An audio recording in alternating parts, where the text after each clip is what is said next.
मंडला और नागपुर के महान संत इंजीनियर महाराज के साथ हिमालयन गिरी महाराज की अमरकंटक में मुझसे मुलाकात हुई।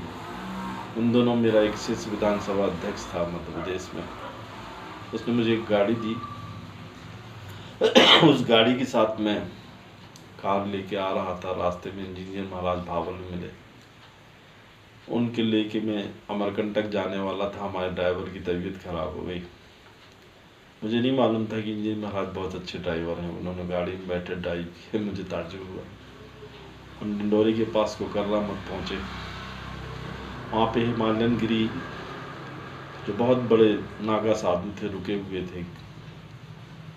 वहाँ पर शादीशुदा गृहस्थ इंसानों का जाना मना था।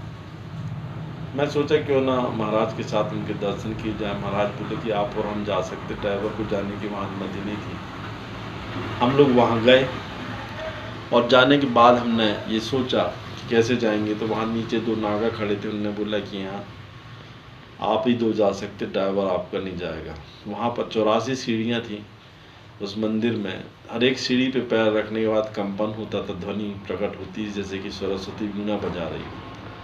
हम लोग ऊपर पहुँचे तो ऊपर एक गुफा थी जहाँ हिमालयन गिरी बैठे हुए थे। बड़ी बड़ी दाढ़ी, विशाल जटाएं उनको देख के लगता था कि कम से कम 2000 साल उनकी उम्र है। हम लोग जैसे ही वहाँ पहुँचे हुए चिल्ला के बोले, इंजीनियर महाराज तुम तो औगड़ मोहनानंद को भी साथ लाया है। ये तो मुक्तेश्वर है, ये ज्ञान कुंज से आया है। मैं मुस्कुराया। मैं उस समय बच्चा था। इंजीनियर महाराज से बोले कि मेरे लिए क्या लाया है। तो इंजीनियर महाराज बोले कि महाराज मैं आपकी पूरी व्यवस्था से आया हूँ। बोले तू एक चीज़ भूल गया है। उन्होंने देखा क्या भूल गया। उन्होंने कहा तेरे को आटा लाना था, दाल लानी थी गीली, और गुड़ लाना था। ये तो तू लाया है, पर तू झोले में देख, तू घी का डब्बा जो बर्तन था वो तो वहीं अपने आश्रम में भूल आया। महाराज ने देखा तो घी का डब्बा गायब था। उन्होंने वहाँ देखा कि उस समय जेठ की कड़कड़ाती धूप में भी उस गुफा के अंदर -3 डिग्री टेम्परेचर था। इतना ठंड था। हमको बोले कि जाओ तुम नीचे से झील से पानी लेके आओ। हम उनके एक नागा के साथ एक मटकी हम पानी लेके आए। उन्होंने एक कांच का बहुत बड़ा कढ़ैया थी, कांच की से मिक्स होके एक मिट्टी से बनी थी वो, उसमें पानी डाला तो घी की खुशबू आने लगी। तब तक इंजीनियर महाराज ने दाल पीस ली थी, उसमें गुड़ मिला दिया था। गेहूं की आटे की रोटी बना के उसमें मालपुआ बनाया। और वहाँ हमने देखा कि गुफा के अंदर भगवती काली की एक मूर्ति थी, तारा की मूर्ति, हनुमान जी, भैरव, और एक शिवलिंग था स्फटिक का। उन पे सबके मालपुआ बना के हमने चढ़ाया। 5 मालपुए बने थे। जैसे चढ़ाए फिर उस कढ़ाई के अंदर उतने मालपुए हो गए। उन्होंने हमको सिखलाया। हमको बोला कि सब लोग इसका प्रसाद ग्रहण करो। मैंने उनसे पूछा कि महाराज आप कितने दिन और हैं और यहाँ गृहस्थ क्यों नहीं आ सकते। उन्होंने बोले गृहस्थों का इस दुनिया में कोई लेना देना नहीं है। हम सन्यासी हैं, हम गिरी संप्रदाय के हैं। हमारा एक ही तत्व है कि जो इंसान शिव के रूप में यहाँ आता है वो शिव के रूप में प्राप्त होता हो। मुझे बोले कि तू भगवान शिव के दर्शन कर चुका है। मुझे आश्चर्य हुआ कि उसने क्या बोला। बोले जब तू होशंगाबाद में था तो जब तू शमशान से लौटता था दबे नाम के एक लड़के के साथ, तो एक ज्योति सफ़ेद रंग का आकाश प्रकाश तेरे साथ चलता था। मैंने कहा हाँ बचपन में तो होता था मेरे साथ। तो बोले आज देखेगा।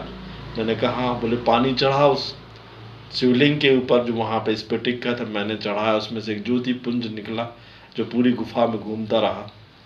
मुझे वैसे ही महसूस हुआ, बोले यही परमात्मा है। ऐसी ध्वनि आ रही थी, न दुख है, न सुख है, न दीन है, न दुनिया, सिर्फ मैं ही हूँ, मैं ही हूँ, मैं हूँ की ध्वनि इस पूरी गुफा में छाई हुई थी। कुछ देर के बाद वो कुंज प्रकाश पुंज उस गुफा के बाहर निकला। कड़कड़ाते हुई पानी की बौछारें चाले। उस जेठ की गर्मी में जब पानी नहीं गिरता तो बहुत पानी गिरा। हमें ताज्जुब हुआ। हमने देखा कि इतने बड़े योगी महात्मा के दर्शन प्राप्त हुए हमको।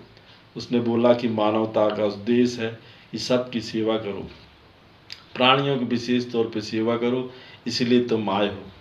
क्या पता अगले जन्म में कोई इंसान पुनः इंसान के रूप में आ सकता है कि नहीं आ सकता। उसके कर्मों का हिसाब यही होता है। परमात्मा हर एक के साथ है और अपना दिया खुद जलाओ जो आपके अंदर है। मैंने उनके पाँव छूने की कोशिश की, उन्होंने बोला नहीं, कोई मुझे पाँव नहीं छू सकता, मैं जा रहा हूँ। भोजन करने के बाद हम नीचे उतरे तो उनके लोग जा चुके थे, हम लोग भी जा चुके थे। मेरा इंजीनियर महाराज के साथ एक अनुभव है।